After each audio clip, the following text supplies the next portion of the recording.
strange substance found by a Southwest Arkansas man be part of a government test?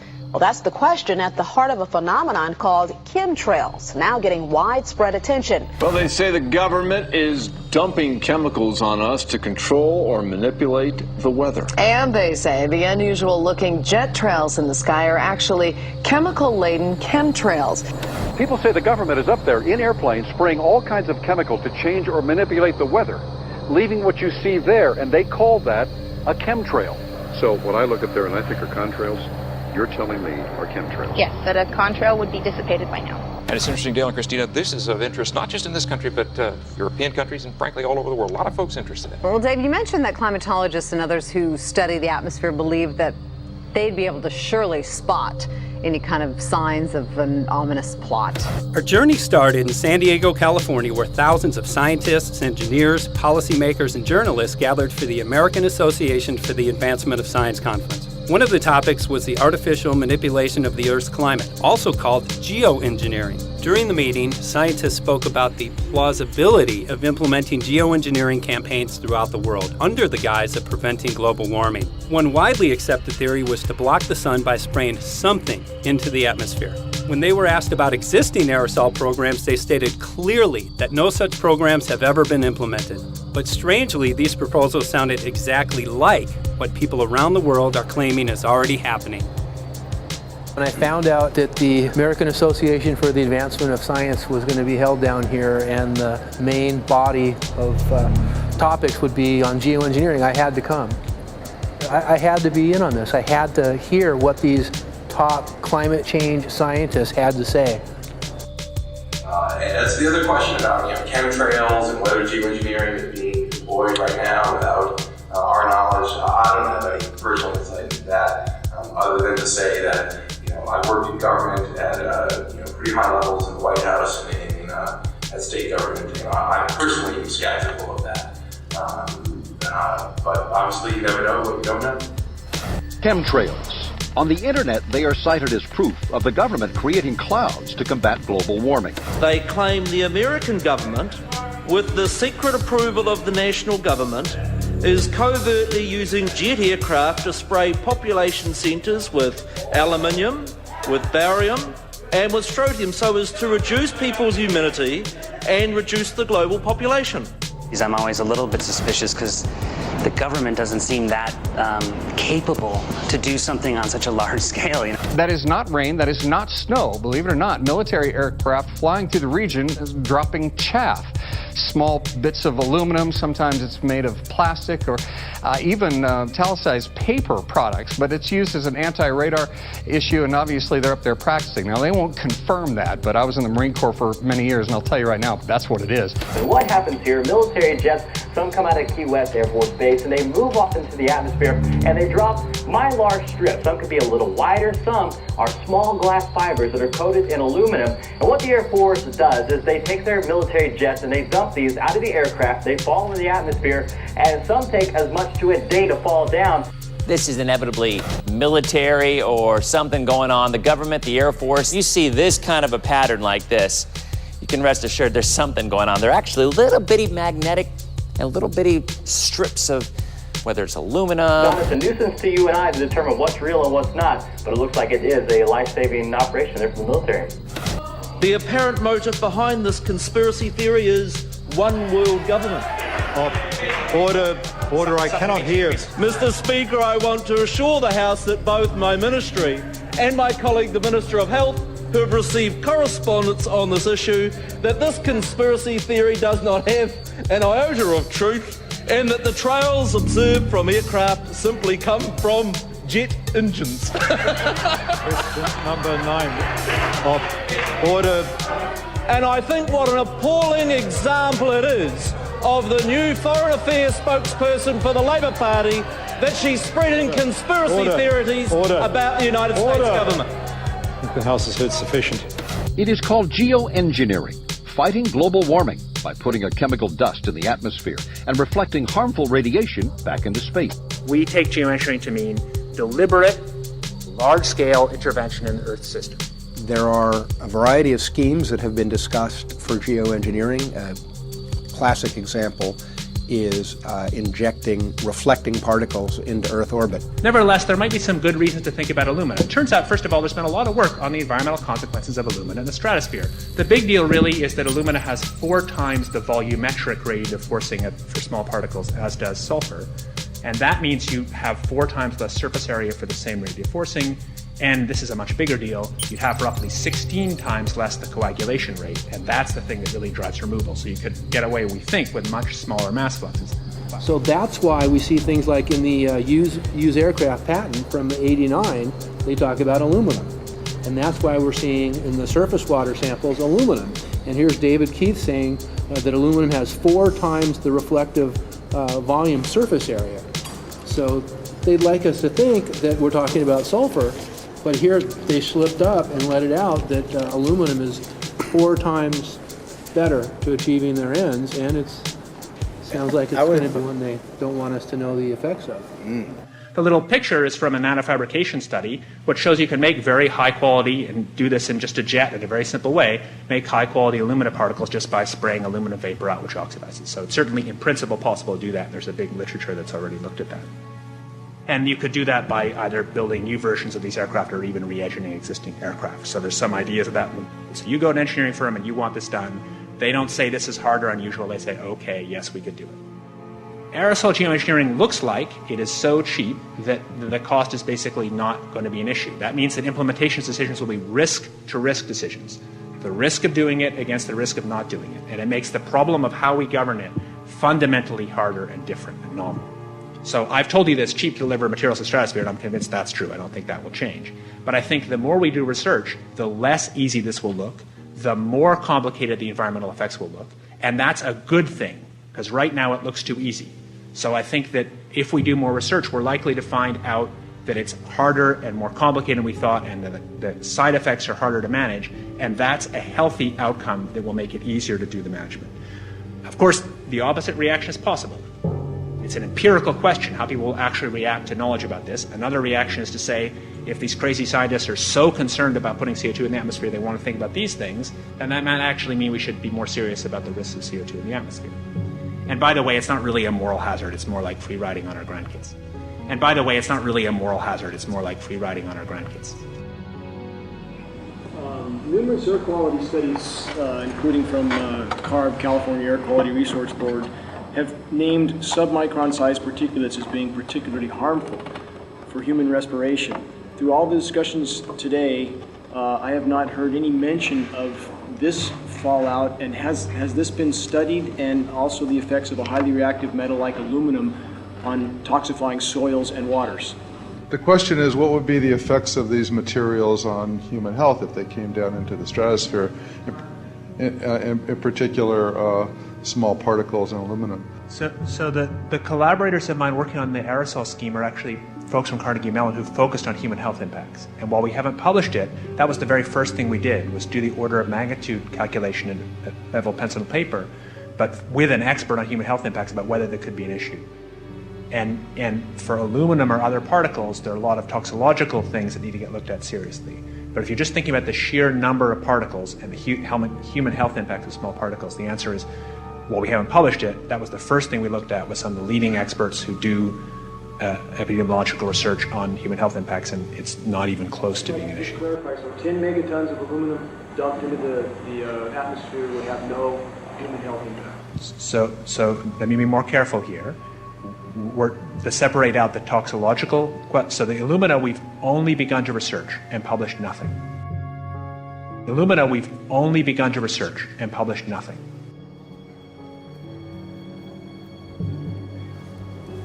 Dane looked at him and he said, so you're telling me that spraying 10 to 20 megatons of aluminum, as you said, would have no human health effects?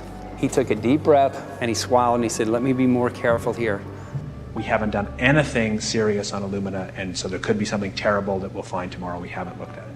And that, for me, that was the whole main point of what is going to be coming out to the public. It's the damaging effects of aluminum that are being found around the world in massive amounts. Here's David Keith confronted on this very issue, and he looked, at that point like they just let the cat out of the bag. Mm-hmm. We haven't done anything serious on Illumina, and so there could be something terrible that we'll find tomorrow. We haven't looked at it.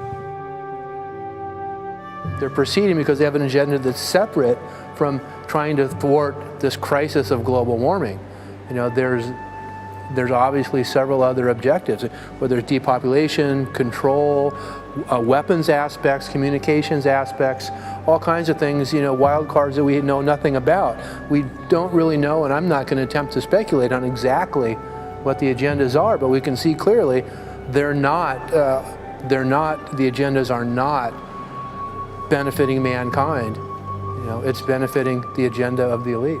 And so I think the question is, how do you draw the line between some activity that is allowed and doesn't need global governance and activities that do require global governance? Dr. John Holdren has agreed to serve as Assistant to the President for Science and Technology and Director of the White House Office of Science and Technology Policy. I look forward to his wise counsel in the years ahead. My personal opinion is that we have to keep geoengineering on the table. We have to look at it very carefully because we might get desperate enough to want to use it. So what would we do if in year 2040 or 2060 there's a severe climate crisis, say widespread famines or Greenland sliding suddenly into the ocean? That the only plausible way in which we could start the Earth cooling this century is to directly intervene in the climate system, say by putting particles in the stratosphere. We do stuff in the stratosphere all the time, of course, and so it's not as though the stratosphere is absolutely pristine. But you don't want to have people going off and doing things that involve large radiative forcings or go on for extended periods, or for that matter, provide lots of reactive surfaces that could result in significant ozone destruction. You know, maybe I'm putting a particle into the atmosphere because I'm trying to make money, or maybe I'm putting a particle into the atmosphere because I'm engaging in scientific research and trying to understand cloud physics, or maybe I'm putting this particle into the atmosphere because I'm trying to make it rain locally to seed a cloud and get more snow on our ski slopes. And this obviously raises all kinds of questions. It's hugely risky. It will likely negatively impact some people, but we might find ourselves in a situation where those risks seem worth taking.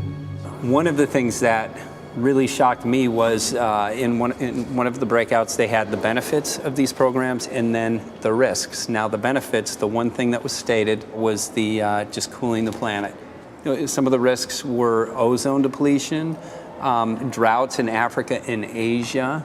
I got to tell you, I came away from this experience after listening to these scientists for 4 days of symposiums, really concerned, because it's clear now that they are justifying, rationalizing, and looking to legitimize some really, really horrible impacts, further impacts on our environment. And they're basically formulating the sales strategy and the implementation and oversight strategy and the funding strategy. After San Diego, I was shocked by the programs that had been proposed. I decided to write about it. That night when I finished, I sent the article to an online publication with my email address attached. When I woke up the next morning, my inbox was flooded with responses from around the world.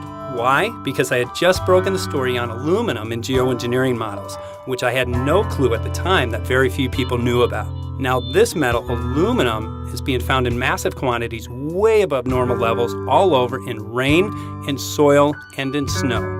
After that, the calls started pouring in from people who were desperate for someone to investigate. That was the fuel that started the film.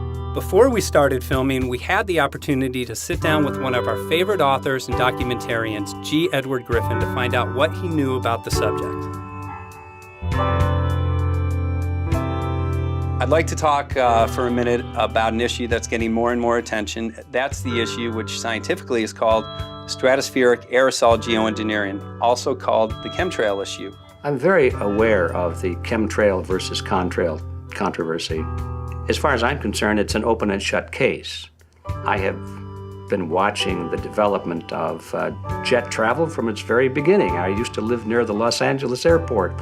Remember when the first jets came in and landed, man, they made a big noise. We never heard a noise like that before. And we used to go down and sit at the end of the runway and watch these jets come in and take off because it was a novel experience.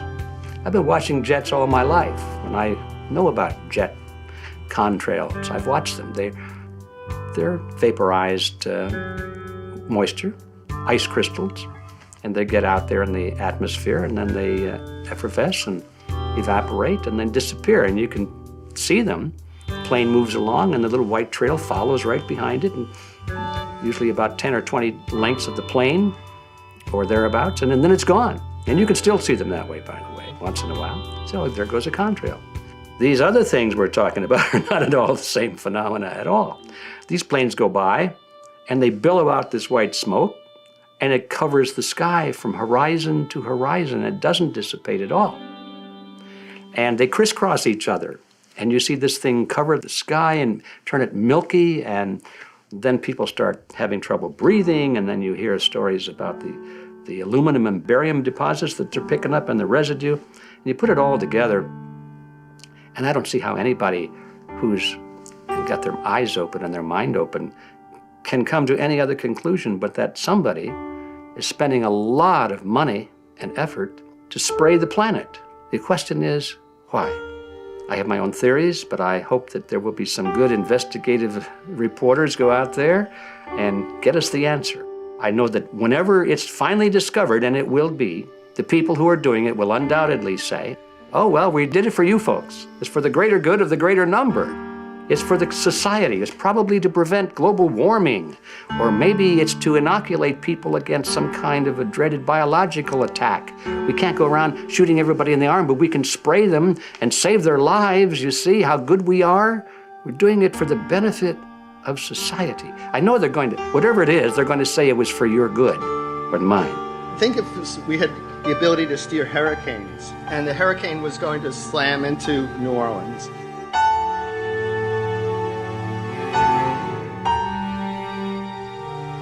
And let's say you could steer it so it would hit Mississippi instead, where for 100, that means I would be willing to more or less kill 18 Mississippians to save 1,800 New Orleanians. And if you do that knowingly, are you murdering those 100 people? And there's all kinds of equity issues there. Now, also, we might be wrong about our steering, and if we didn't do the research right, maybe our steering would intensify Katrina and even kill more people in New Orleans. And so this question of how do you develop the confidence to know that your intervention will reduce overall damage, and then how do you deal with the understanding that you might be damaging some people who wouldn't have been damaged before while saving people overall? The spraying appears to be mostly in NATO countries. I've seen it here in the United States, I've seen it in England, I've seen it in Scotland, I've seen it in Canada, and I've had reports from people who live in France. There's a grouping, there's a political grouping here of some sort. It's international in scope. It's not just an American phenomenon, it's international. And anybody that wants to investigate that, I think, has to take that fact into consideration. They're going to find a political grouping and a political motive here. But in my humble opinion, it's not in your good or mine at all. I don't know what it is, but we'll soon find out.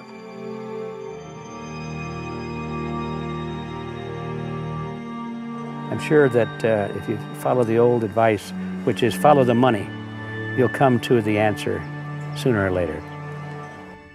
Soon we realized that we all shared the same need to get this information out there, to share with the public, to let people know what is being done. Ed felt so passionately about the issue, he offered to help us. Well, the main thing now, since it looks like the budget is going to be met, is to get it done well. We don't come off the tree knowing any answers at all. Yeah, we're not scientists. We're just asking questions, exactly. And we've got to be very skeptical about the answers. That's it's totally accurate, totally honest. Why can't people see this?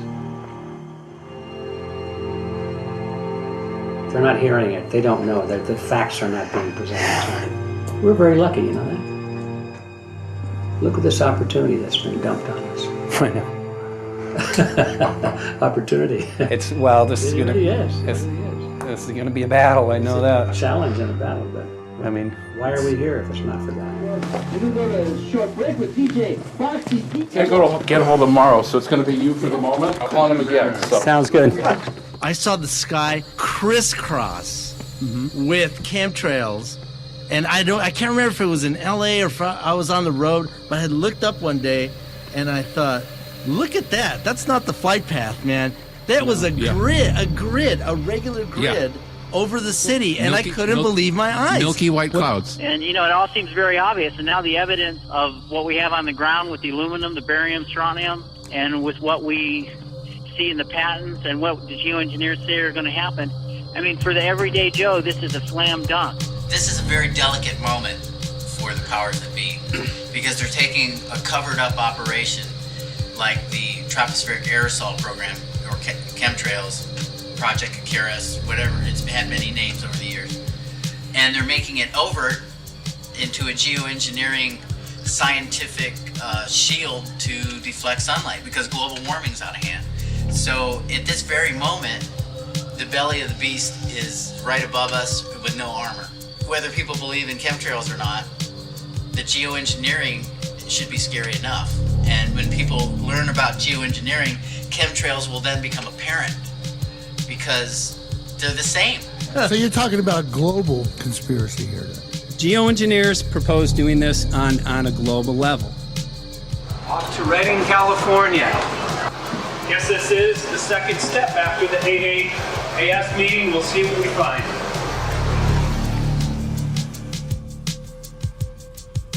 Right here in Northern California at Dane Wigginton's house. He owns over 2,000 acres overlooking Lake Shasta. He told me about some of the challenges that they're having up here. Let's go and talk to Dane. We'll see, you know, what's going on his property. We'll see what he's going through and also what action he's taking based on the test results that he has.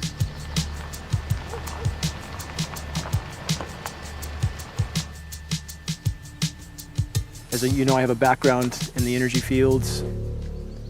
I worked on the first solar plants in the continental U.S. in the early 80s. My home was on the cover of the world's largest renewable energy magazine, so this is my background. My goal has been to alert the public there is a mountain of toxic material falling on us, period. Before about 5 years ago, our skies were typically blue, and now you see it's covered with lines and haze.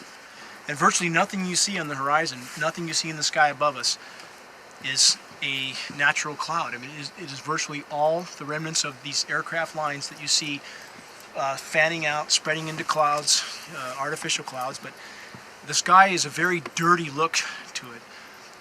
There's not the white cloud blue sky that we had only a few years ago, but it looks like there's some sort of massive industrial activity or forest fires burning over there. And we see that typically every night. You see even down to ground level, the clarity drops off significantly, and we don't see that except for the days when we have these long, lingering trails that spread and cover the whole sky. And on certain days, you can see these trails actually dropping vertically like a veil.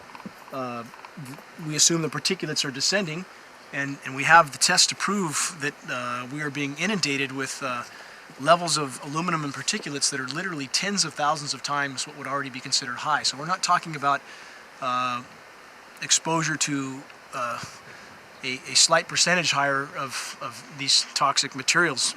We're talking about quantities, for example, off the side of Mount Shasta. If you can pan back, that's a landmark in Northern California, considered to be a pristine water source. Aluminum or snow sample off the side of Mount Shasta tested 61,000 parts per billion. This is just ordinary snow water, and people are drinking this stuff when they're hiking on the mountain. And remember, government action is required at 1,000. This is 61 times over the government limit, and our hikers are drinking this poisonous water on Mount Shasta Mountain itself. Barium, 83. Strontium, 383. So this summer, the people climbing are drinking poison. Basically. I certainly wouldn't want to drink 61,000 micrograms per liter of aluminum. And again, we've already seen in 5 years soil pHs in this area that have escalated 10 to 12 times, and we can prove that conclusively. Well, this is not speculation. We can prove conclusively that these metals have been in the rain. We have duplicate samples. Bachelor of Science in Forestry, International School of Forestry at Missoula. Master's in Zoology, specialized in aquatics. 35 years with the U.S. Forest Service as a wildlife biologist. And before that, several years with the USDA Soil Conservation Service as a soil conservationist. Also have run the botany programs, range and grazing programs. And I continue that today. Right now I do a lot of master gardener consultation work. When I started this garden back in about 2005 or so, the pH here was 5.5, 5.6. This is the old soil survey of the county. You can look at the page right here. This is my soil right here. It's a Dietz 125, 126 here at my house. And here, the soil reaction pH should be between 4.5 and 6.0. And over there in the pure mud, it's even a little darker. It's 6.8 right there. And what can this do to plant life and ecosystems? Well, you haul one of these things out and you start looking at the little things that are crawling around the soil. A lot of times they aren't there anymore. The little soil arthropods that you can barely see on a microscope, you can actually see movement with this. Little tiny macroscopic, look like little moving pieces of dust. Those start to go away. They're not gone entirely, but they start to go away. This is black oak acorns. You know, this is pieces of cedar wood. You know, come on, folks. This should be very acid, and I'm getting 10 times higher than expected. There's something really wrong here. But you can see all those reports, lots of them. Have over 20 reports here. Well, at least 20. I'd say it'd be closer to 30. All revealing dangerous amounts of aluminum and barium. You know, the science is there that something funny is happening. And the naysayers say, well, so what? Isn't neutral good? Well, no, neutral's not good. Neutral is not good. If your soil is supposed to be 5.6, it should stay 5.6 if you want the forest to be healthy. And if you want to grow a good garden, you have to keep your pH around 6.0, 6.5.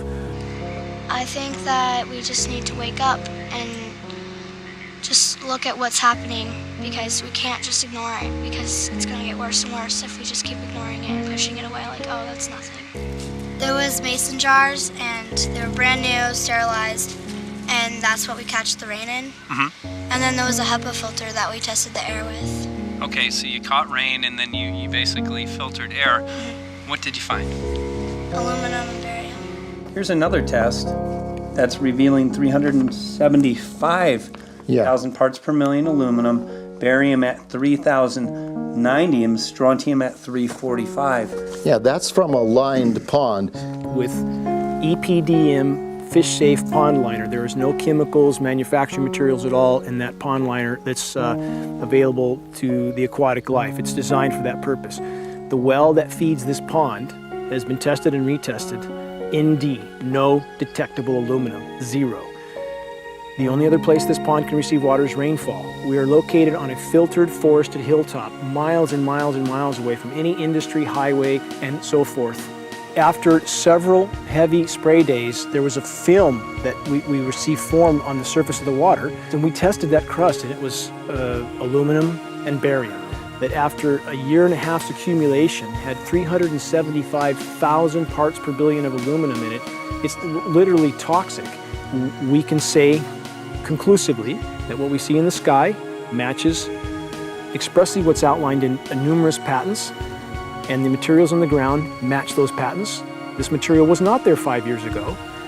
It is a recent phenomena in the quantities it's in. It has escalated in some cases 50,000% in 5 years in the case of aluminum. From our original baseline reading of 7 parts per billion, which was already high, it has escalated up to 50,000% in 5 years. And we've seen profound changes in that time. Dr. Leonard Time, PhD in chemistry, I cross-checked with him And he says the oxides of aluminum, barium, and strontium will drive your pH into the close to from an acid soil like this up into the neutral. There's no question about it. And that's exactly what you see happening. Wow. I have a doctorate in inorganic chemistry from Oregon State University, in which I was working with different metals and oxidation states, and then did a postdoctorate work at Brandeis, where I was working stabilizing off oxidation states of different metals. The goal is to sort of figure out how everything fits in the dynamic equilibrium of life. I was working with Francis up in Mount Shasta, and he showed me some rainwater analyses that had to do with levels of aluminum, strontium, and barium in the atmosphere. So I feel the major toxin in these chemtrails is the aluminum. And from the levels we were looking in at Mount Shasta, this is totally, totally unacceptable. When you get to metals and biological systems, you're no longer talking about the bulk aluminum that people think about when they're drinking from soda pop cans and that. So once it gets to the aluminum oxide stage, it just forms a plaque within your arteries and shuts down life. When you take elements that normally aren't out in the environment and you start putting them in the environment, it raises some serious red flags. Aluminum is a very specific, nasty and biological systems. It takes that site and it never lets go, and it shuts down the site, and that's it. And so as you accumulate aluminum over time, it causes major neurological damage because it ends up as aluminum oxide that's essentially stuck in place and can't be flushed out by normal systems. At the core of everyone's condition, there's always some level of toxins. And aluminum is known to have cancer-causing effects. The half-life is decades. I think that we should be working on taking more of these toxins out of our environment instead of adding more toxins in. It's very concerning that if we add more toxins to our environment, that will be increasing the rates and risks of cancers. Even one patient is not worth it. So sad that they would consider putting aluminum in our environment to affect something when they could be causing so much more damage. Wherever the material is coming from, it is there. The amount of metal falling on us cannot be disputed. Absolutely, this is not speculation. The amount of metal in the last 4 years, as I said, have increased to a degree of thousands of times, and California Air Quality Resources Board has studied the aerosols from China. These metals are not amongst them. Mike, the reason I've chosen to focus so primarily on this issue is I feel all other issues are secondary. What could be a greater priority than not being able to walk out your door and take in a breath of air without sucking up heavy metals? If our land base is being poisoned, if our waters are being toxified, what will we have left to work with? Whatever we choose to focus our time and energy on, whatever our political beliefs, that this is a common ground for all of us. We must have air that we can breathe that's not full of toxic chemicals and metals. We must have water that's not completely laden with whatever is being emitted from these aircraft. And if people stopped to consider that the atmosphere is as thin as a layer of paint on a basketball, it is an extremely thin layer that allows life to exist on this planet, to simply treat it as a physics lab and experiment with it until it is broken beyond repair is folly of unbelievable proportion. And if people understood that this sort of experimentation not only is going on, but has been going on for a very, very long time. Going back 50 years, there's been countless climate manipulation, weather modification programs that the vast majority of the public is completely unaware of. And if they think that this is not true, that certainly that somehow they would have known if it was occurring, I would ask them to look at things like Agent Orange and the things that governments do because they can, because there's no one to stop them, because they have these huge military machines that want to control everything. And in fact, the government's own document, perhaps you may have seen, it's available to any online, is called Owning the Weather, an expressed goal of our government, and not just our government. He told the Associated Press that the American government has created weather tampering techniques so that the New World Order will be able to starve millions of Americans and to control the rest. There is weather control techniques. Number one, the entire patents on the equipment. Number two, Senator Claiborne Pell's complete statement and story of his own that not only does it exist, but that we even utilize it as far back as the Vietnam War. Well, Murph, we're going to do what we can. Let's see what we can do. You got the scientists behind you. The scientists are with you, so at least this scientist is with you. I may not have $1 million budget, but I've got enough to show that something's dreadfully wrong. You got it. All right. So Arizona will be this Monday, the 21st. Senator Johnson up in Show Low. So we're going to be in the car a long time.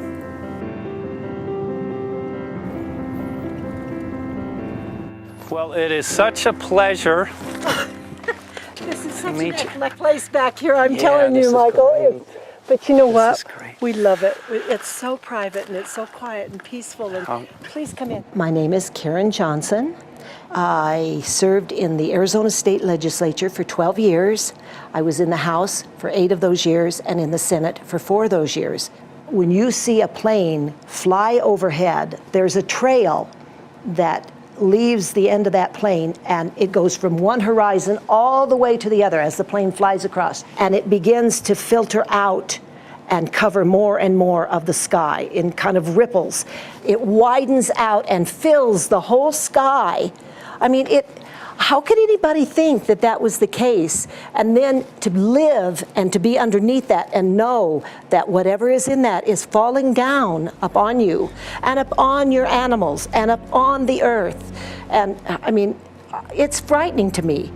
And if people don't start really waking up and facing the fact that we've got people that are doing terrible things to us, and we had better wake up and fight back now. I mean, I'm the mom of 11 kids. I've got 35 grandkids. I mean, I've got a stake in this. I care about what is going to be left for my children. I care about it, and I'm extremely worried about what is going to be left to them.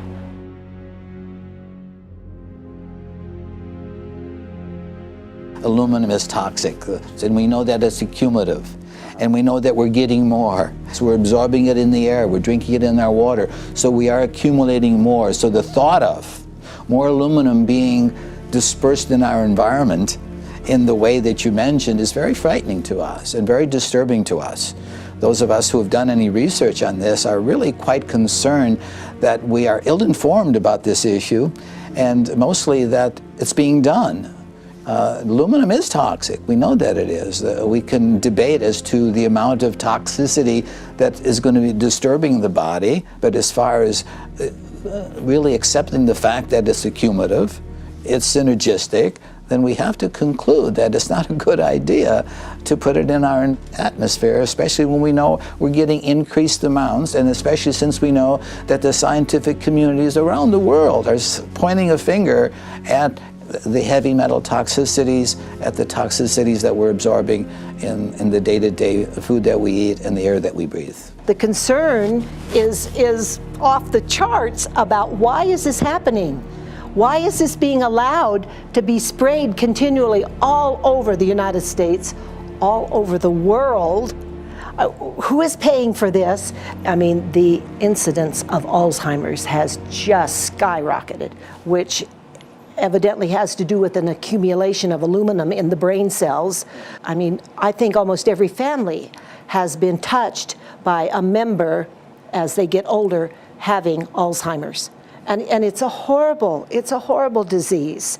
And to say that, well, this just came because people drank soda pop out of aluminum cans, you know, when my father passed away with Alzheimer's and he didn't ever drink soda pop, you know, that explanation doesn't ring true with me.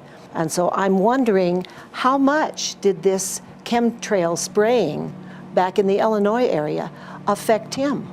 Aluminum and fine metal is an accelerant.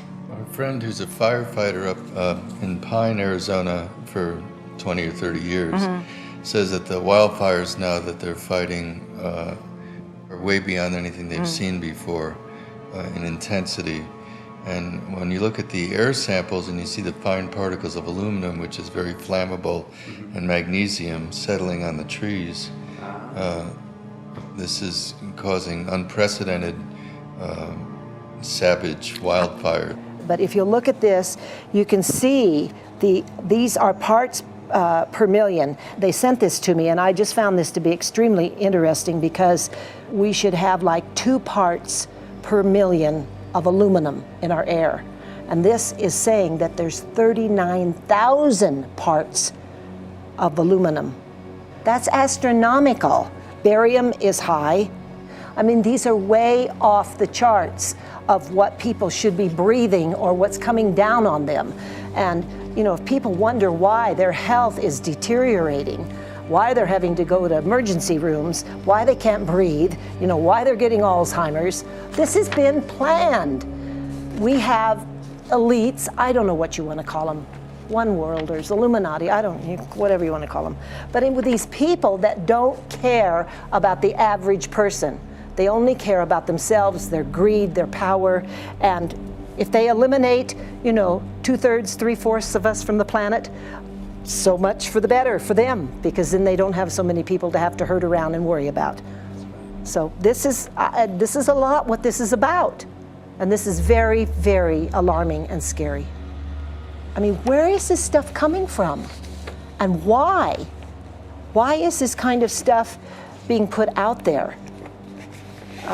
You know, I've heard different explanations about, oh, we need to cool the planet, all this and that. But if people are up there trying to cool the planet, why do they need all this kind of stuff in it? The explanations just never have really rang very true. And as I'm setting up the equipment, she looked at me, she said, all these trees here are dying. And I said, what? She says, all these trees in here are dying. So I thought, well, I'm going to test for aluminum, because that's one of the key things in the programs that we're talking about, and titanium. And I took some of this bark sample and tested it, and it came back positive with aluminum and titanium. Then I started traveling around California, noticing the same thing. In Lake Tahoe, there was a lot of the same type of bark, all through Sacramento area and Davis. Just about everywhere I went, I was noticing this silver white bark. What I think is happening is these chemicals are getting down and destroying the roots. And then as they come up, they're going out into the bark. Those 2 right there are the ones that are just, it just hurts so bad to see these 2, because look how old and big they are. We probably lost 40 trees right here on our 10 acres. Every week, every other weekend, we'd see another tree that was beginning to die. And I mean, it's just so sad, we'd just cry. And to think that that might have something to do with it, along with their other explanations, would really, really frost me. Every time you lose a tree, you know, it's not good, it's just sad.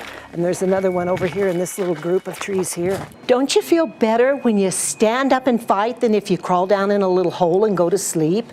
You know, I mean, my gosh, people, your families are out there, children are out there, your grandchildren. I mean, you've got to do something to help.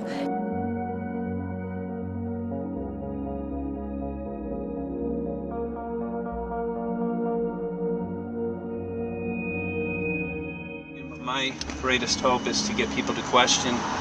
And hey, if they don't wake up while we're there, I'm hoping to plant some seeds. We're going to the most beautiful place on the planet, Hawaii, to see what's going on, collect some data.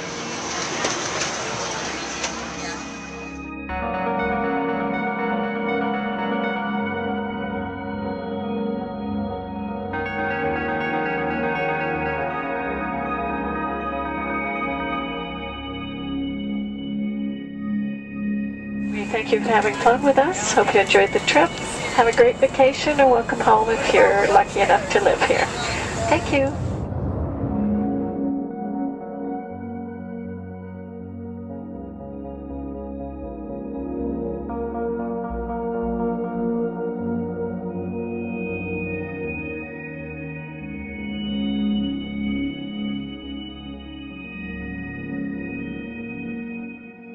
The whole valley's off the grid, so it's either solar, wind, or generators. Look at this, man. Yeah, their mind can't even conceive of a dream of this. Right. Yeah, right. Even coming here, and one would never think, you know, in paradise that it's getting destroyed.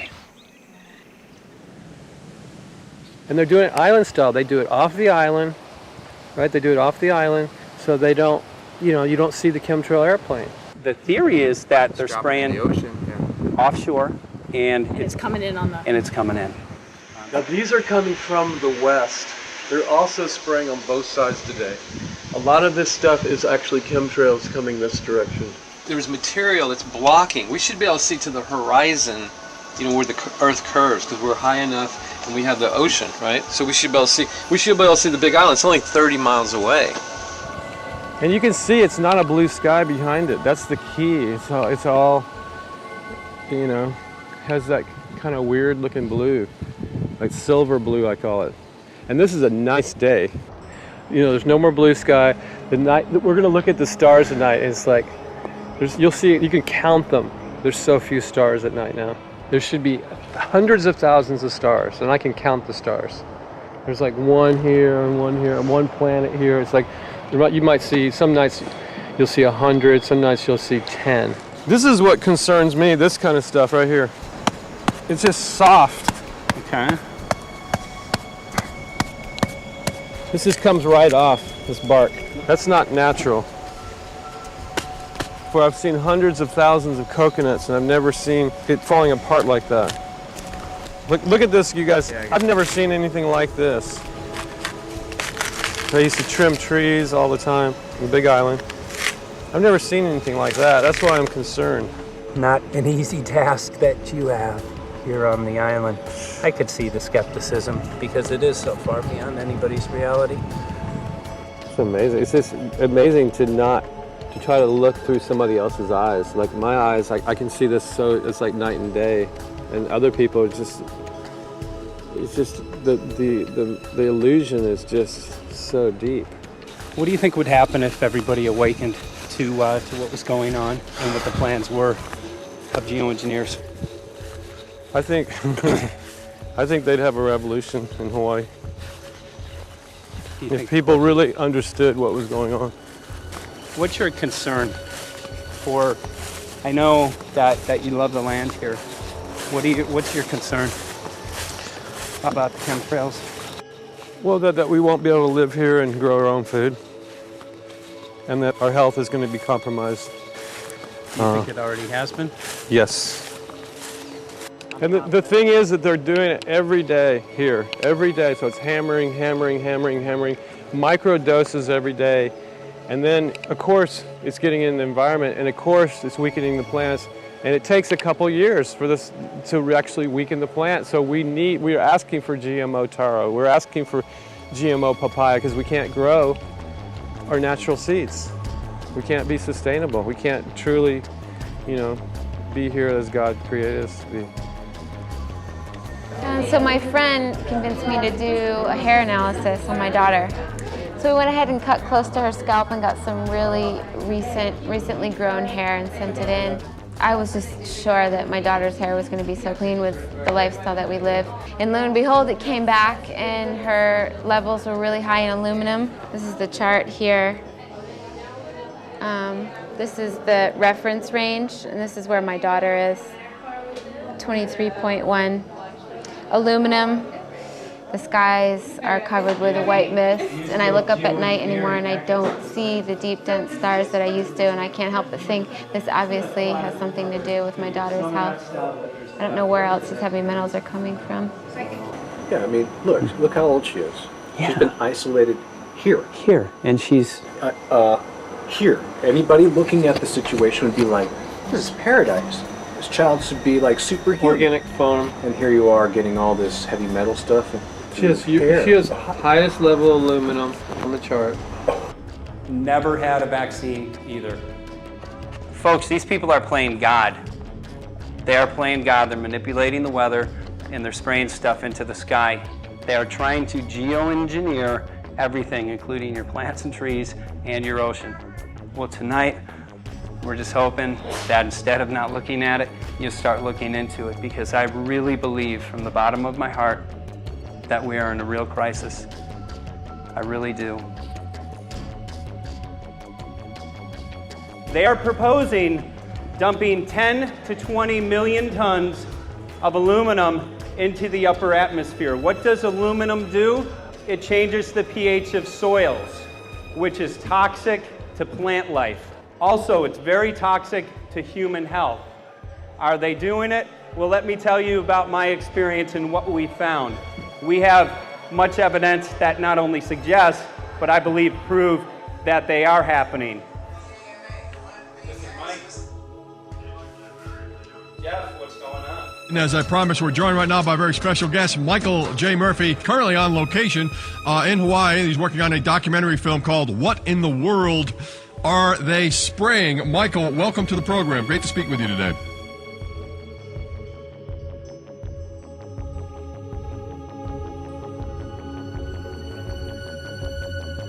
I had a friend who recently, he's always looking at things from a different perspective. He's a bit of a conspiracy theorist, you know, and he says that whenever the president comes to LA, there's no spraying that week. Could you have a better place for an interview? I mean, look.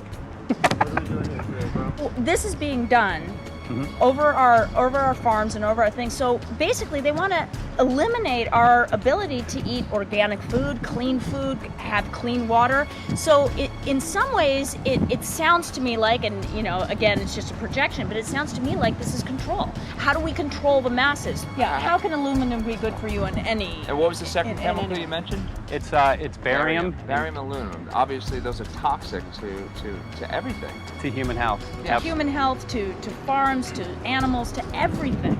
61,000 parts per billion. And there should be a government alert at 1,000? At 1,000, people are drinking this. People that climb the mountain, they're drinking that snow. It's poison. Oh my God, that's so disgusting. So that's 60,000 times above regulation. Exactly. 60,000 times above regulation. And I've talked to friends and they're like, well, that's just ice. That's just condensation. And I'm like, you can talk to a second grader. Ice doesn't float in the sky and spread out that way, you know? You're not an expert, but you're a concerned citizen who said, wait a second. Who's actually doing the research. Yeah, you're doing the research, and that's what we need to do as Americans and say, you know what, I want to know what's going on. I want to know what the FDA is doing to my food. I want to know what the government's doing with my air, my water, and the soil. And, you know, it's just great what you're doing. And I just, my kudos to you for bringing light to this subject. Put all of the theories aside, just what geoengineers are proposing and what's being found is scary enough. So we can just address that. And I encourage more people to just step up and ask questions and do what he's doing. So thank you, Michael, very, very much.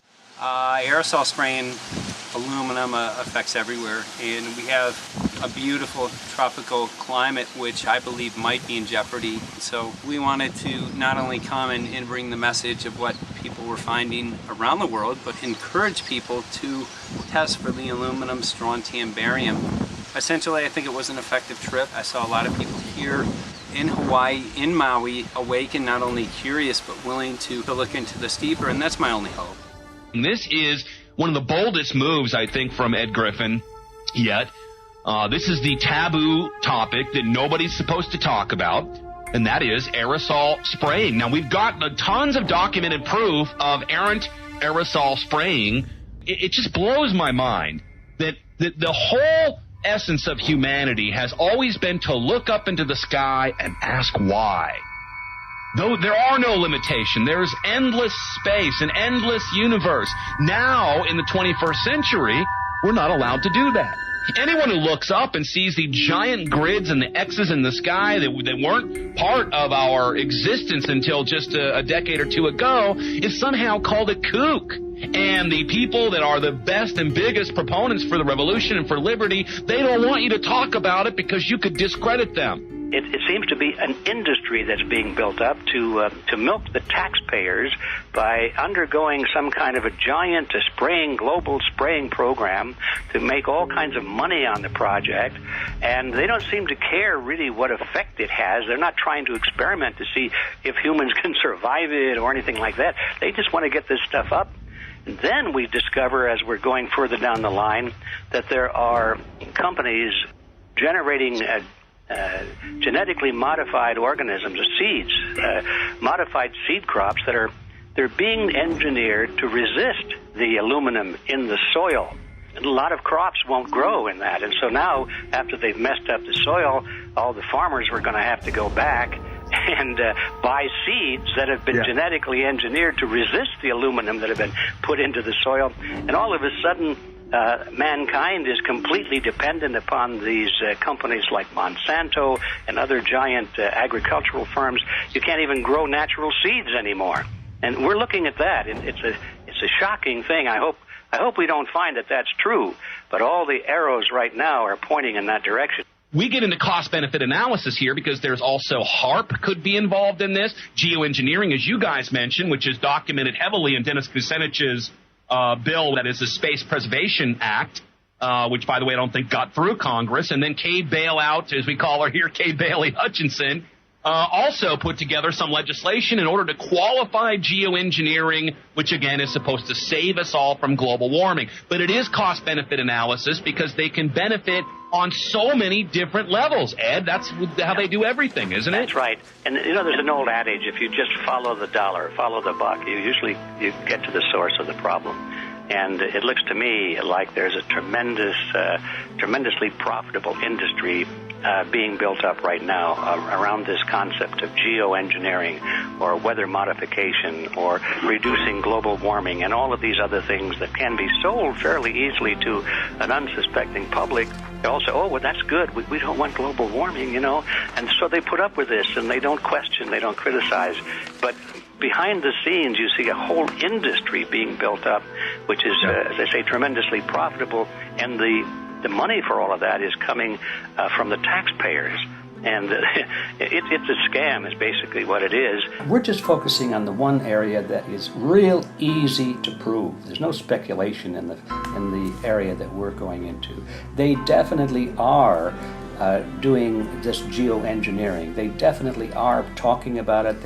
They're working up formulas for it. They're putting together strategies for it. They've got funding for it. Everything is in place.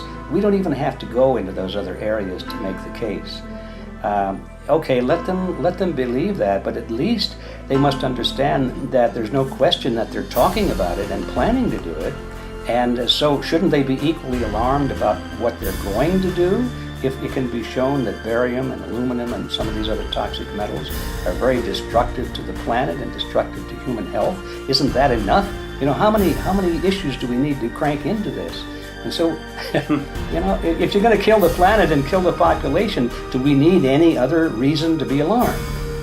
What in the world are they spraying? Thank God people are asking this question. That's all we want. We just want to be able to ask these questions. Our good friend G. Edward Griffin, all these years, Mike Murphy and Paul Wittenberg are doing this great effort with your help. This is a community effort to get people real information. What in the world are they spraying? Any final quick comments before we're out of time? And my only final thought is that we asked the question, what in the world are they spraying? And we now know what it is. And folks, you're not going to like it.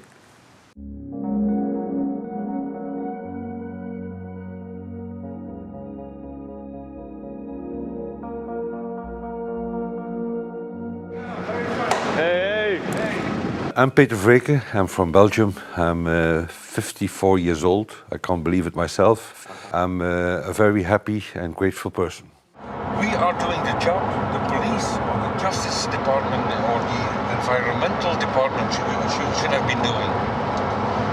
And it's really essential that it's going to be a grassroots revolution. I think so. God is on our side because we are not fighting against, but for. Yes, we're fighting for.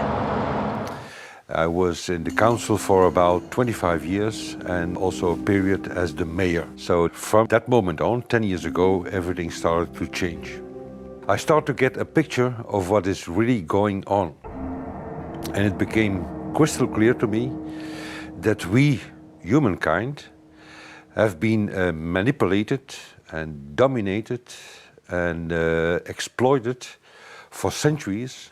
And this chemtrail phenomenon made me angry because I was so helpless. You can decide what food you're going to eat, whether you're going to smoke, what water you're going to drink, what kind of life you're going to lead, but not with this phenomenon. Then you are just a victim. It's only a game. And there have to be good guys, and there have to be bad guys.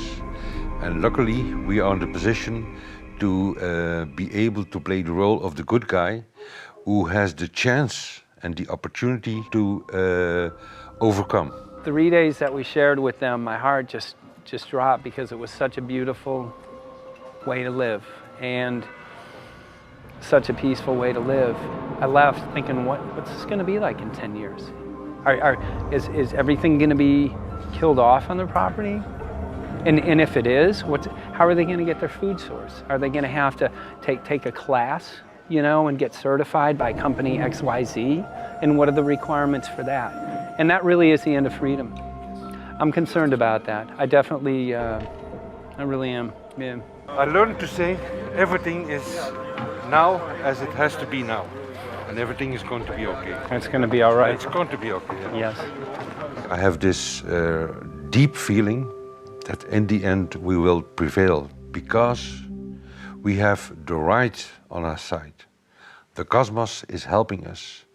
And I have this strong feeling that we are being supported by entities and by forces we can't even imagine.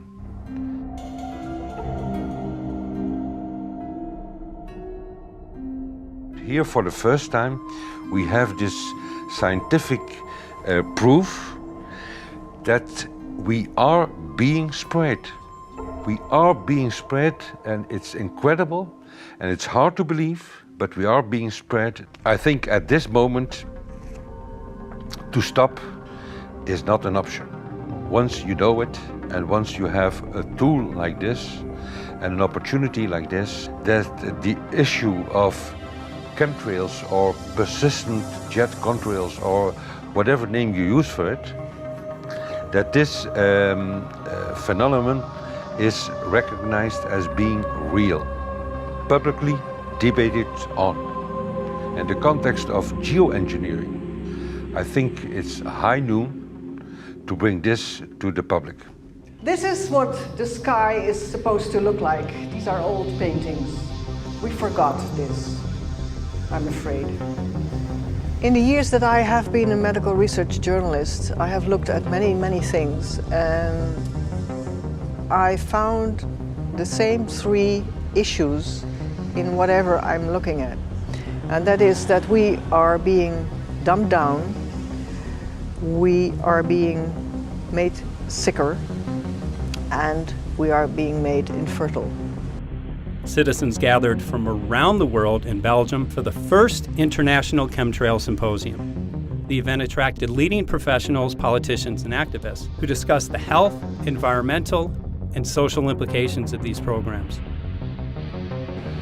Today it's only going to be about facts, documents, figures, patents, licenses, everything that brings us to the truth. We have no other weapon against this vast complex than exposing and bringing their dark works in the light of the truth. We have the hope that by our efforts, more and more people will become aware of the fact that we are deceived by our leaders.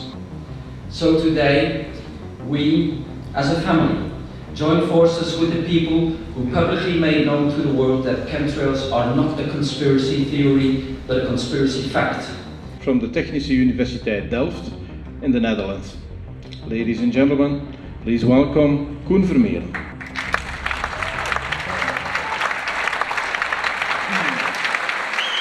Well, I'm Koen Vermeeren. I'm a university professor of Delft University of Technology. Usually people are with their heads to the ground in their own two-dimensional space and they don't look up. But if you do, you see more and more spaces like this. And it worried me too. I have no explanations to our students about these phenomena. And then I studied it myself and I found out that I couldn't give them the answers they wanted, because I think that the phenomenon is not natural. It's not natural what is happening, and the explanations that are given to us are not enough for me.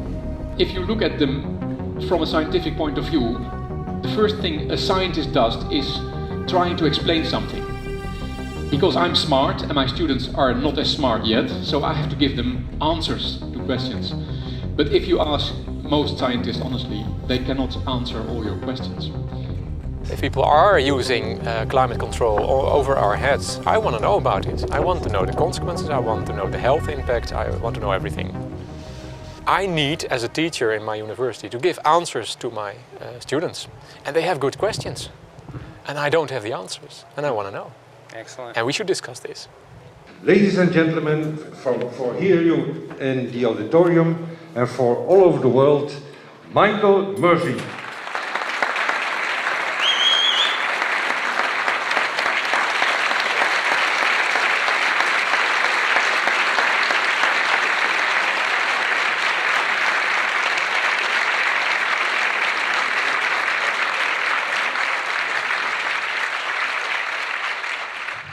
Well, thank you very much. It's definitely an honor to be here in Belgium. The people who are in power control everything. They control the markets, they control us. Now they're even controlling the weather. And they can use that for warfare applications. The one thing that they cannot control is what God had originally made, and that's natural organic seeds. This is called the Hegelian dialect. It's called problem, reaction, solution. The problem here is massive amounts of aluminum, things starting to die. The solution is Company X that says, hey man, you're not getting yields on your crop. Everything's dying. But I got the solution, I got a seed that will grow in this environment. The only problem is now you have to start buying from me. We're a little concerned that maybe part of this agenda could be to kill off anything that's natural and organic and re-engineer it with aluminum-resistant GMO seeds. Many may know we just got back from a week of filming in Hawaii, and it was an incredible trip. A big concern for the people there is they're beginning to see softening of the coconut trees. But their concern is that these programs may again be part of a broader agenda to destroy anything that's natural and organic, so that the corporate redesigned GMO foods might be the only source of food for people. I didn't anticipate so many people, young and old, who are interested in this phenomenon and are concerned about it. And I especially liked the address that the young girl gave today. Only 17 and already making an address to the audience. That is, well, incredible. My name is Sofia Xenidis. I am 17 years old. It is quite scary to know that the air we breathe is not what it's supposed to be. That the food we eat and the water we drink contain traces of those substances which are sprayed out over all of us, as though we were being poisoned like insects. The feeling that this is causing me are feelings of deep anger and rage. I don't want to be poisoned. I don't want to be infected with cancer. And I'm just so angry that this global poisoning can be going on such a massive scale, and not enough is being done to stop this crime. A clear answer to one question. Are we being sprayed? Have we been sprayed? And is it their intention to spray again and again? What are we going to do about it? How are we going to deal with it? How are we going to stop it? I know the answer. There is only one person who can stop it. And you know him. You are. You are the person, the one you have been waiting for. We are magnificent, beautiful, godlike, divine human beings. Ladies and gentlemen, sisters and brothers, in this auditorium and in the whole world, thank you so very much for being present with us. And for now, please enjoy this anthem.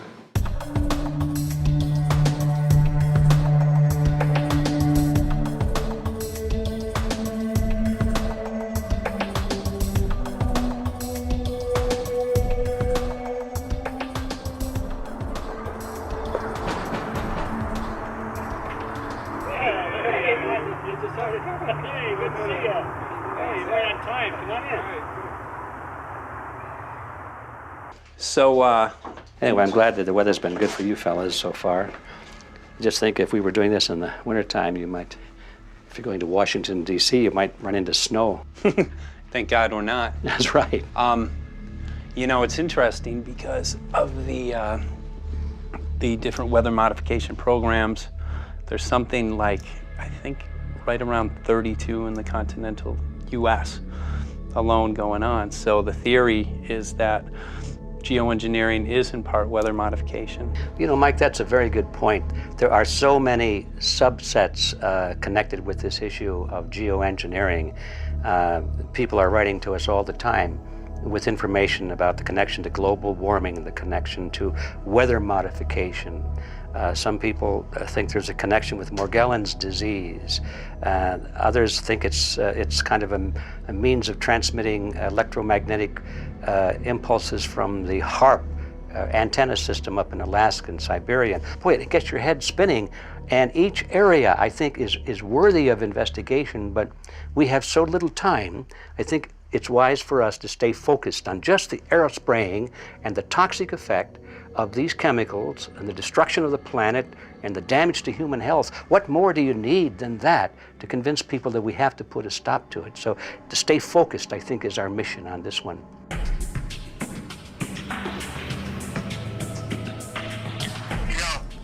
Jeremy, we had an idea. We know that you know the political system real well. Our idea was this: we have a ton of data and information that we've collected throughout our travels, and you know, we really think a good way to end the film would be addressing this to elected officials, some of the senators. So we were wondering this, if you might be able to come and kind of help us out and perhaps show us the way in how to get this done politically. But it sounds like a really good idea, and I'm also going to get to, in terms of researching who it is that we should really focus on talking to about this. At the very least, if we could make it impossible for them to claim that they don't know at this point, we can strip away their plausible deniability that they haven't heard of the data that points to geoengineering stratospheric aerosol operation already going on. At the very least, it should be very interesting to go to District of Criminality and put some people on alert. Yeah, you have a lot of enemies in Washington. That's where all the power comes together and the money, you know. So there are people there, I'm sure, that just don't want us to do this job. But I'm glad you're going, and you'll find out.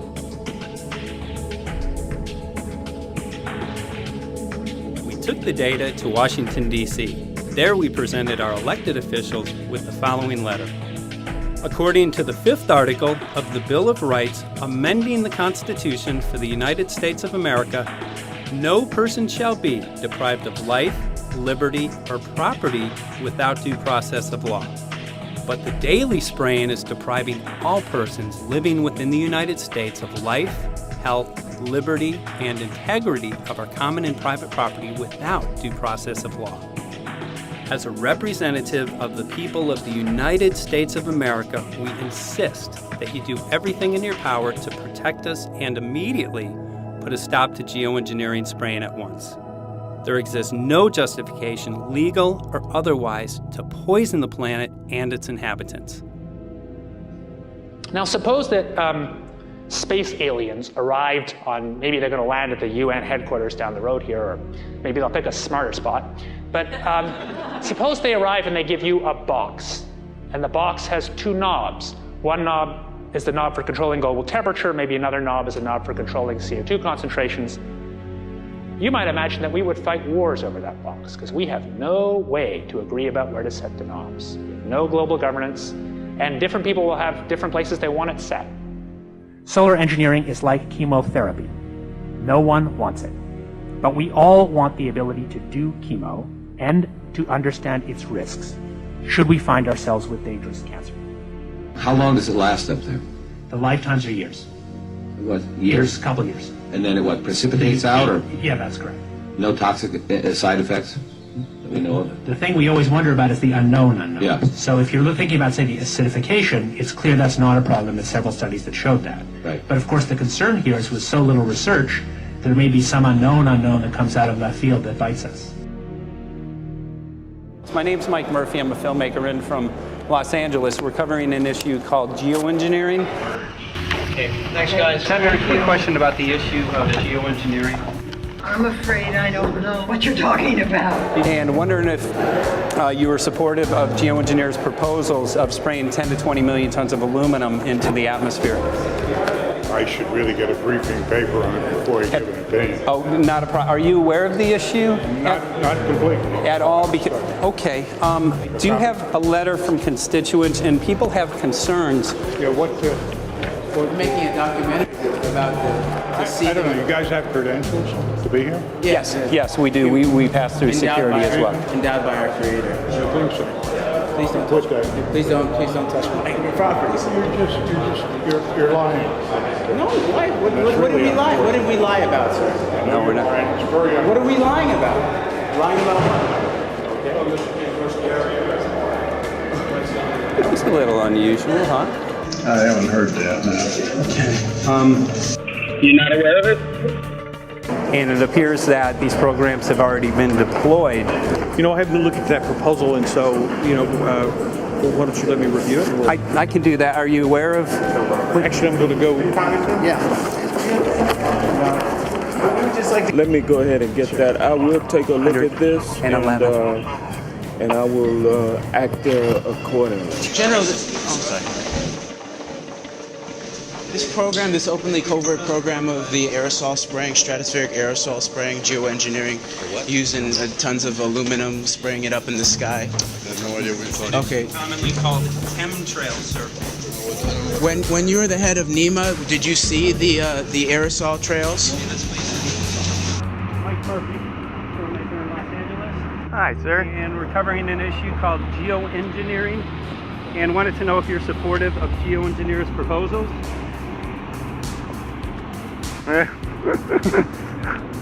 Congressman? Hey, Congressman. I'm wondering if you're supportive of geoengineers' proposals, which is dumping 10 to 20 million tons of aluminum into the atmosphere. Pardon? Okay. Can you make an appointment for my office? I'm not supportive. I haven't looked at it close, so I don't. Have you heard of the issue? Because it's becoming mainstream in public, and there are actually congressional committees which are being formed to talk about these programs. Mm-hmm. Yeah. Well, I think when we drop anything into the atmosphere, we should know prior to the effect of that, right? Yes. And if we don't have the knowledge as to what the effect will be, we shouldn't do it. I think there are 4 different options for thinking about deployment of geoengineering.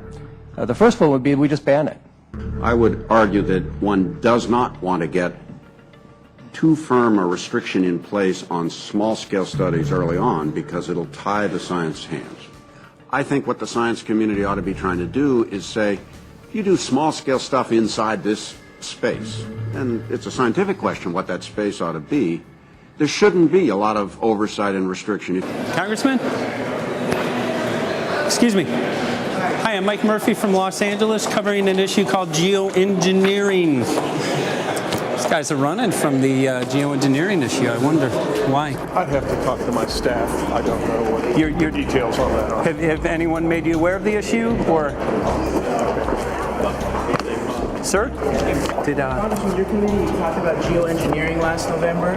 Are you in support of those proposals? I'd love to give you a paper. Geoengineering? You know nothing about the geoengineering issue? like this. Never heard of it. They call it geoengineering, but yeah, I never heard of it. It's nothing I've ever heard anything about. I mean, when we looked up in the air today outside of DC, we saw this stuff going on. Quickly, have you heard of geoengineering? No. The proposals to shoot 10 million tons of metals into the air. This committee, Science and Technology, covered it for the first time. No. No, I've never heard of it. So we were very concerned. How you doing? I'm fine. How are you? So what? We spoke with Congresswoman Watson's office, and her press secretary, Ms. White, was familiar with Representative Kucinich's Space Preservation Act, which mentioned chemtrails and the weaponization of the atmosphere in space, and then it was pressured to be taken off the bill. Did you see the aerosol spraying going on today over the Capitol? Congressman? Geoengineering carries with it a tremendous range of uncertainties, ethical and political concerns, and the potential for catastrophic environmental side effects. He's not one to do interviews very often, so not unless we usually really pressure him into it. Okay. So don't, all that is, don't hold your breath. As chairman of the Committee of Jurisdiction, I feel a responsibility to begin a public dialogue and develop a record on geoengineering. We want to know if you're supportive of their measures by spraying 10 to 20 million tons of aluminum into the atmosphere? No, I think we need to have more research. Okay.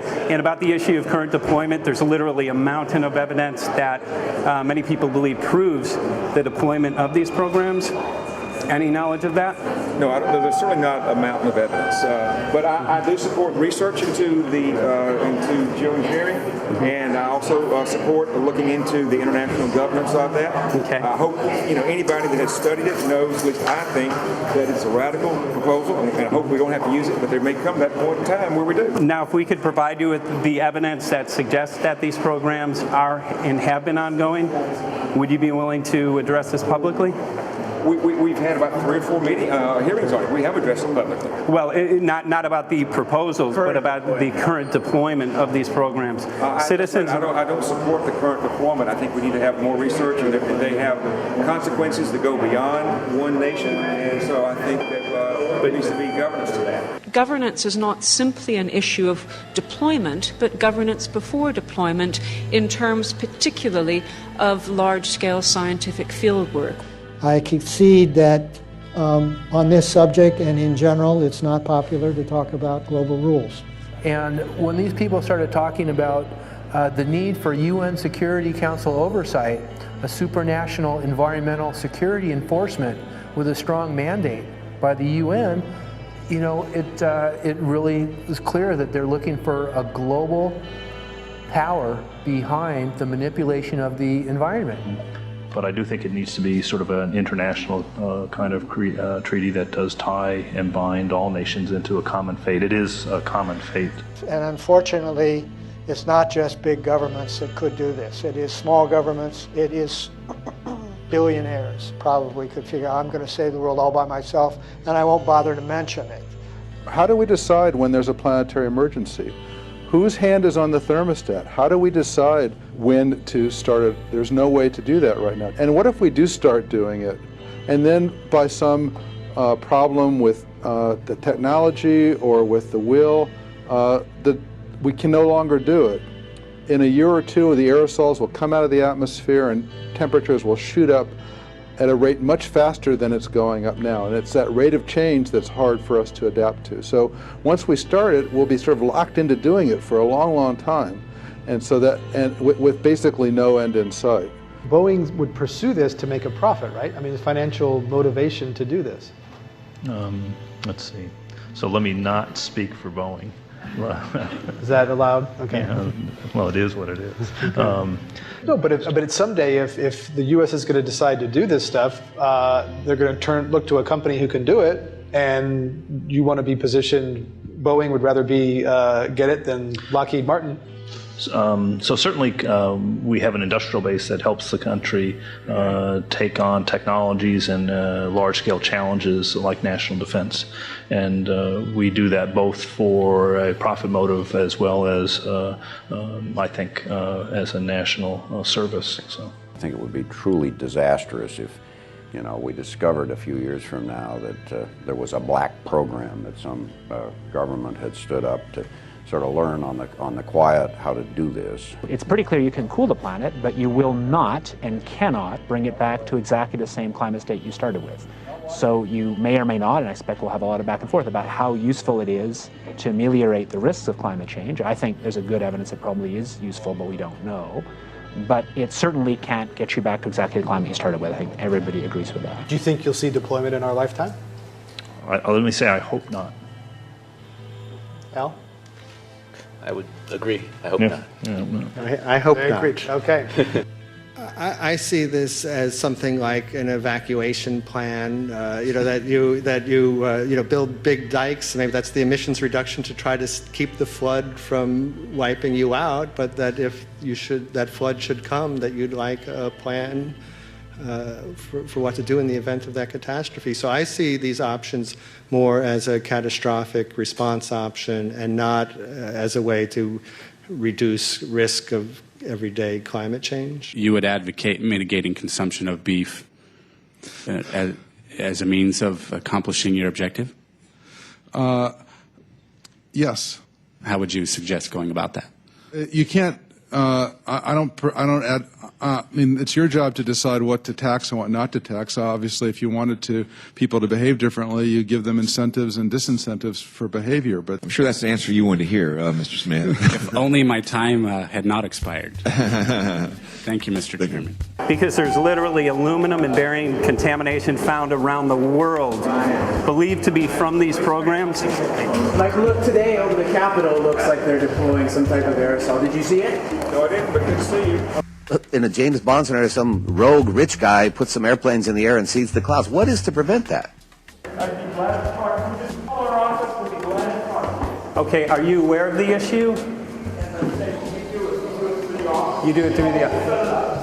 Are you in support of those proposals? What is your take? I don't know anything about it, but I have to get more information. I've got a chair here again. Okay, we'll give you a letter on this. Yeah, this is a letter from constituents. Okay, great. Thank you. Excellent. And many people believe that these programs have already been deployed because mass contamination has been found. Geoengineering programs, stratospheric. Got it. Yeah. You just brought it up. Okay. Spraying from airplanes. Okay. So what is happening, people from around the world are finding contamination. Let me take care of this and I'll talk to you when I come back. I'll be back. He's here. Thank you very much. We see that even though we might make the average temperature of the planet about right, the rainfall patterns change some from today. And some places become warmer and some places become cooler. So there are going to be winners and losers in this geoengineering activity if we were to do it. But nevertheless, as David has said, there are reasons why we might consider doing it. Many people are deeply concerned about it because of the toxicity of aluminum, and it has been addressed to Congress in various committees. Would you take a look at a letter from some of your constituents addressing the concerns? Excuse me if I go. Okay. Can I give you a letter from constituents? Are you aware of their proposals of dumping? Gotcha. Thanks. Well, I'm not familiar with it, so I don't know what they're doing. Okay. Well, geoengineers are proposing just that, dumping aluminum and barium into the atmosphere. Why would they do that? Aluminum's a precious metal we can use. Well, the stated goal is to actually cool the planet. However, there's a... Sounds strange. Right, exactly. So they're proposing dumping these metals into the air to block the sun, essentially. We're here to just find out what members of Congress are. I hope we would have a strong hearing on that before we decide to do something. I would hope so. And there's plenty of evidence that not only suggests that these programs have been deployed, because we're finding contamination of aluminum and barium on the rain, snow, and soil. Okay, thank you. Thank you. LA County has seen a 200% increase of Alzheimer's over the last decade. Tons of ground and water samples showing high levels of aluminum all around our state. Why don't you give me all the information you have? I have some very good people I will assign it to. And if you get it to Mr. Lavelle, we will He's get got it my to card the and right... send me an email and Yeah. we'll take a look at it. We'll be in touch. We are investigating this, and there's literally a mountain of evidence that suggests that these Okay, programs are move going that on. mountain over to us. You Let got us it. take a look at it. And look up, Thank keep looking you. up into the sky, and you'll see some of it. Oh, okay. You will. You All can see right. the aerosols being sprayed out of airplanes quite a bit. Okay. So thank you. Yeah, the future of humanity is definitely dependent on it. So we're counting on people like yourself to take some proactive steps. So thank you very much, guys. You're very welcome. Appreciate Thank it. you. Thank you. Right.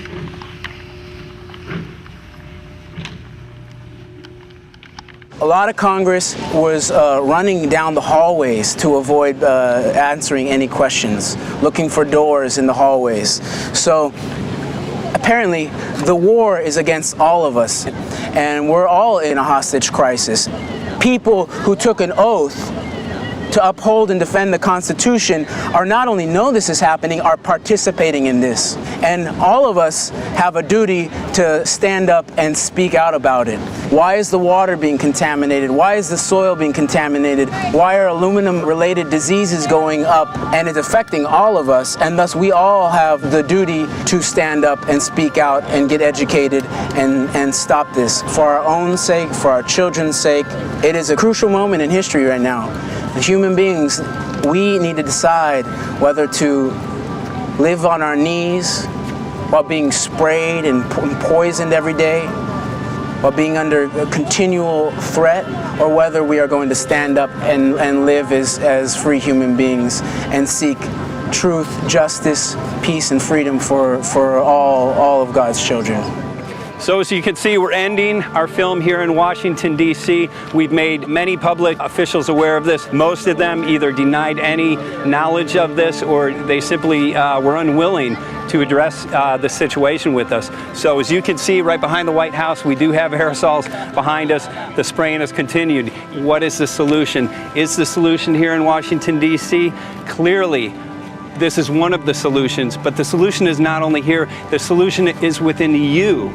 This issue affects all of us so deeply. So you need to look inside. Please get active, get involved, start spreading the word with growing awareness. About 90% of the population, we believe, is unaware of this issue, which means 90% of the people who normally might do something if they knew are not doing anything because they are unaware. So please look into your heart, use whatever skill you have to get the word out. The future of humanity is dependent upon it.